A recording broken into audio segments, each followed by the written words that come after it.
आशुतोष शशांत शेखर चंद्रमौली जिदंबरा, कोटि कोटि प्रणाम शंभु कोटि नमन दिगंबरा। निर्विकारा ओमकारा अविनाशी तुम्ही देवादिदेव, जगत संचरक प्रलय करता शिवम सत्तम सुंदरा, शिवम सत्तम सुंदरा। निरकारा स्वरूप कालेश्वर महायोगेश्वरा, दयानिधि दानेश्वरा जय जटाधर अभयंकरा। शूलपाणि त्रिशूलधारी गौरी बागंबरी, जय महेश त्रिलोचनैया विश्वनाथ विशंभरा। नाथ नागेश्वर हरे हर पाप साप अभिशापतमा, महादेव महान भोले सदा शिव शिव शंकरा, सदा शिव शिव शंकरा। जगतपति अनुरकति भक्ति सदैव तेरी चरण हो, क्षमा हो अपराध सब जय जयंती जगदीश्वरा। जन्म जीवन जगत का संताप ताप मिटे सभी, ओम नमः शिवाय मन जपता रहे पंचाक्षरा। आशुतोष शशांत शेखर चंद्रमौली जिदंबरा, कोटि कोटि प्रणाम शंभु कोटि नमन दिगंबरा, कोटि नमन दिगंबरा, कोटि नमन दिगंबरा। शिवम शिवाय नमस्तुभ्यम। आप सभी को श्रावण मास की मासिक शिवरात्रि की हार्दिक शुभकामनाएं। महादेव आप सभी की मनों की कामना को पूर्ण करें और आपको सदैव ही खुशियां का आशीर्वाद दे। आइए सुनते हैं मासिक शिवरात्रि की व्रत कथा।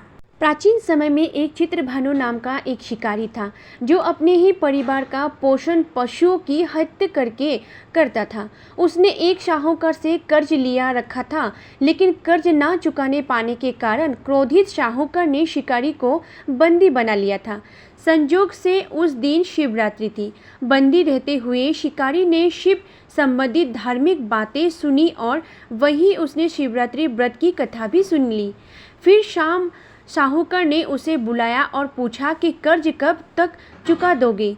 तब शिकारी ने उसे अगले दिन ही कर्ज चुकाने का वादा किया। साहूकार ने उसे जाने दिया। इसके बाद शिकारी जंगल में शिकार के लिए निकल गया। दिन भर बंदी गृह में रहने के बाद कारण शिकारी को बहुत भूख प्यास लग रही थी। जंगल में इधर उधर भटकने के बाद वो एक जलाशय के पास गया और वहाँ पर ही एक पेड़ पर थोड़ा सा जल पीने के लिए लेकर चढ़ गया। शिकारी अब वहीं पर बैठकर शिकार का इंतजार करने लगा। शिकारी जिस पेड़ पर बैठा था वे बेल पत्र का पेड़ था और उस पेड़ के नीचे एक शिवलिंग था, जो बेल पात्र से ढका होने के कारण शिकारी को दिखाई नहीं देता था। भूख और प्यास का थका वो उसी मचान पर बैठ गया। शिकारी ने मचान बनाते समय पेड़ की कुछ डंठियां तोड़ी। संजोग से यह डंठियां शिवलिंग पर जा गिरी। इस प्रकार शिकारी ने दिन भर भूखे प्यासे रहकर अनजाने में ही सही पर शिवरात्रि का व्रत भी हो गया और शिवलिंग पर बेलपत्र भी चढ़ दिए। रात्रि का एक प्रहर बीतने के बाद एक गर्भवती मृगनी तालाब के किनारे पानी पीने के लिए पहुंची। शिकारी ने उसे मारने के लिए अपना धनुष उठाया और संजोग से फिर से उसके हाथ के धक्के से कुछ पत्ते और जल की बूंदें नीचे बने शिवलिंग पर गिर गए और अनजाने में ही सही शिकारी की प्रथम प्रहर पूजा संपूर्ण हो गई। मृग शिकारी को देखकर बोली, मैं गर्भिणी हूँ, शीघ्र ही प्रसव करूँगी। मैं वादा करती हूँ कि बच्चे को जन्म देकर शीघ्र ही तुम्हारे पास वापस आ जाऊंगी, तब मार लेना मुझे। शिकारी ने मृग को जाने दिया। कुछ देर बाद एक और मृग वहाँ आई।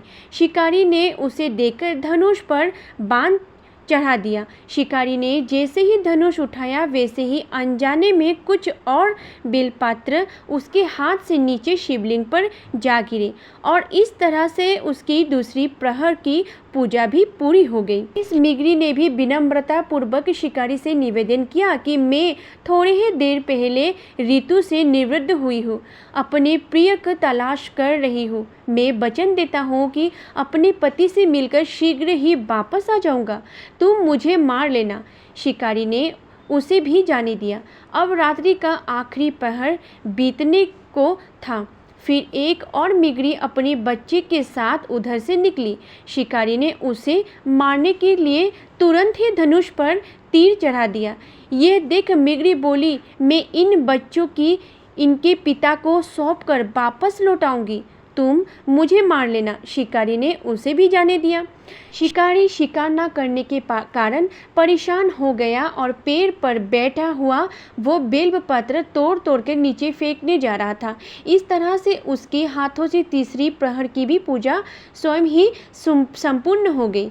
सुबह होने की थी कि अब एक मृग उस रास्ते पर आया। अब शिकारी ना सोचे कि चाहे कुछ भी हो जाए, इस बार वे शिकार की ही नहीं सुनेंगे। शिकारी को देख मृग ने कहा कि यदि तुमने मुझसे पहले आने वाली 3 मिगरियों और उनके बच्चों को मार डाला है तो मुझे भी शीघ्र मार दो, क्योंकि मैं उन मिगरियों का पति हूँ। यदि तुमने उन्हें जाने दिया है तो मुझे भी कुछ समय के लिए जीवन दान दे दो। मैं वादा करती हूँ कि उनसे मिलकर तुम्हारे पास उपस्थित हो जाऊँगा। शिकारी ने उसे भी जाने दिया। जाने अनजाने में ही सही, लेकिन शिकारी के द्वारा उपवास, रात्रि जागरण और शिवलिंग पर बेलपत्र चढ़ाने से उसका हिंसक हृदय अब निर्मल हो गया है। थोड़ी ही देर में वो मृग अपनी पत्नियों के साथ शिकारी के सामने उपस्थित हो गया। जंगली पशुओं की ऐसी सत्यता और सामूहिक प्रेम भावना देखकर शिकारी को अपने आप पर बड़ी ग्लानि महसूस हुई। उसके आंखों से आंसू निकल पड़े। उसने मृग परिवार को जाने दिया और जीवन में कभी हिंसा न करने का निर्णय लिया। शिकारी के ऐसा करने से भगवान शिव प्रसन्न हुए और उन्होंने उसे दर्शन देकर सुख समृद्धि का वरदान दिया। साथ में उसे गुह नाम प्रदान किया। कहते हैं कि वही गुह था जिसके साथ भगवान श्री राम ने मित्रता की थी। इस प्रकार शिवरात्रि की कथा समाप्त हुई। मन से बोलिए ओम नमो पार्वती पताये हर हर महादेव। शिवरात्रि से जुड़ी और एक अन्य कथा, समुद्र मंथन की कथा जरूर सुननी चाहिए शिवरात्रि के दिन। तो आइए सुनते हैं दूसरी कथा। एक समय श्री सुखदेव जी बोले, हे राजन, राजबलि के राज्य दैत्य, राक्षस तथा दानव अति प्रबल हो उठे हैं। उन्होंने शुक्राचार्य की शक्ति प्राप्त की थी। इसी बीच दुर्वासा ऋषि के श्राप से देवराज इंद्र शक्तिहीन हो गए थे। असुर राजबलि का राज्य तीनों लोकों पर था। इंद्र सहित देवतागण उससे भी भयभीत रहते थे। इस स्थिति के निवारण का उपाय केवल वैकुंठ नाथ विष्णु जी ही बता सकते थे। अंत ब्रह्मा जी के साथ समस्त देवता भगवान नारायण के पास पहुँचे। उनकी स्तुति करके उन्होंने भगवान विष्णु की विपदा सुनाई। तब भगवान मधुर वाणी में बोले कि इस समय तुम लोग लिए संकट का काल है। दैत्य, राक्षसों एवं दानवों का अभ्युत्थान हो रहा है और तुम लोगों की अपनति हो रही है, किंतु संकट काल में मित्रपूर्ण भाव से व्यतीत कर देना ही चाहिए। तुम असुरों से मित्रता कर लो और क्षीर सागर को मथ कर उसमें से अमृत निकल कर पान कर लो। असुरों की सहायता से यह कार्य सुगमता से हो जाएगा। इस कार्य के लिए उनकी हर शर्त मान लो और अंत में अपना काम निकाल लो। अमृत पीकर तुम अमर हो जाओगे और तुमने असुरों को मारने का भी समर्थ हो जाएगा। भगवान के आदेश अनुसार इंद्रदेव ने समुद्र मंथन से अमृत निकालने की बात बलि को बताया। असुरराज बलि ने देवराज इंद्र से समझौता कर लिया और समुद्र मंथन के लिए तैयार हो गए। मंडराचल पर्वत को अपनी पीठ पर रखकर उसका आधार बन गए। भगवान नारायण ने असुर रूप से असुरों में और देवता रूप से देवताओं में शक्ति का संचार किया। बासुकी नाग को भी गहन निद्रा में कर उसके कष्ट को हर लिया। देवता बासुकी नाग को मुख की ओर से पकड़ने लगे। इस पर भी उल्टी बुद्धि वाले दैत्य राक्षस दानवादी ने सोचा कि बासुकी नाग को मुख की ओर से पकड़ने में आवश्यक कुछ न कुछ लाभ होगा। उन्होंने देवताओं से कहा कि हम किसी से शक्ति में कम नहीं है, हम मुंह की ओर का स्थान लेंगे। तब देवताओं ने बासुकी नाग के पूंछ की ओर का स्थान ले लिया। समुद्र मंथन आरंभ हुआ और भगवान कंचप के 1,00,000 योजना चौड़ी पीठ पर मंदराचल पर्वत घूमने लगा। तब बोले, हे राजन, समुद्र मंथन से सबसे पहले जल का हलाहल विष निकला। उस विष की ज्वाला से सभी देवता तथा असुर जलने लगे और उनकी क्रांति फीकी पड़ने लगी। इस पर सभी ने मिलकर भगवान शंकर जी को प्रार्थना की।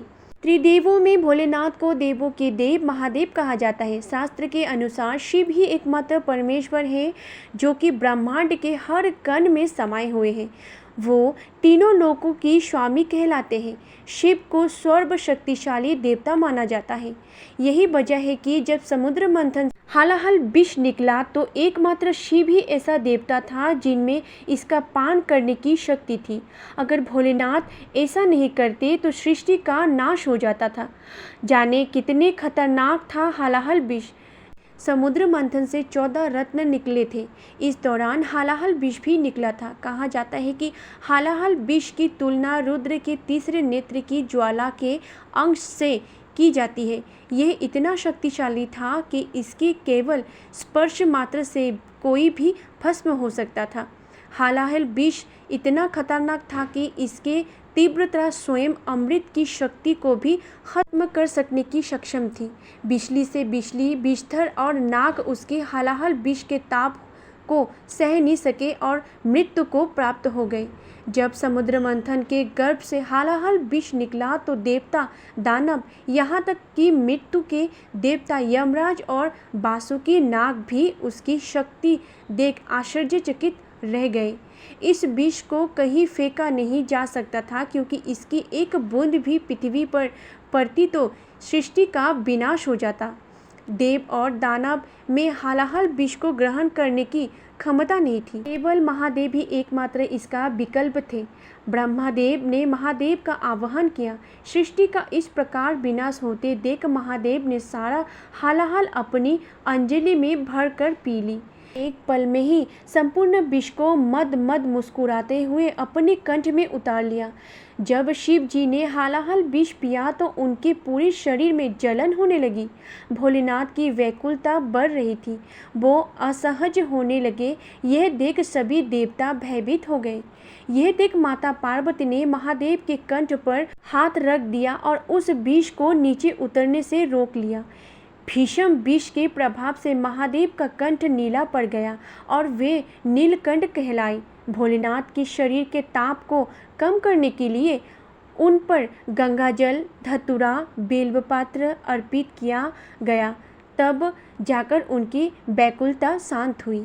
इसीलिए सावन के महीने में भगवान शिव जी को ज़्यादा से ज़्यादा जल अभिषेक करने चाहिए, बेलपत्र चढ़ाना चाहिए, चंदन का लेप लगाना चाहिए, भांग, धतूरा आदि भगवान शिव जी को चढ़ानी चाहिए।